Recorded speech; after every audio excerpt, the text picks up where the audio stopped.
सरस्वती शिशु विद्या मंदिर रे गोपबंधु जयंती पालन। गजपति जिला पारलाखेमुंडी स्थित सरस्वती शिशु विद्या मंदिर ठारे उत्कल जननींकर सुयोग्य संतान उत्कलमणि पंडित गोपबंधु दासकर पवित्र जन्म जयंती पालित होइछि। एही अवसर में विद्यालयर वरिष्ठ आचार्य मुरली मोहन प्रधान गोपबंधु दासक संबंध में सम्यक भावे आलोकपात करथिले। विद्यालयर भाई भौणी माने गोपबंधुक जीवन उपरे निजर वक्तव्य प्रदान करथिले।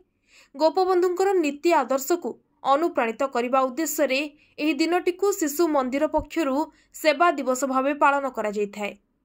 उक्त कार्यक्रमटी विद्यालयर प्रधान आचार्य सरोज कुमार पंडांक नेतृत्व रे तथा विद्यालयर समस्त आचार्य आचार्यांक सहयोग रे सफल होइथिला।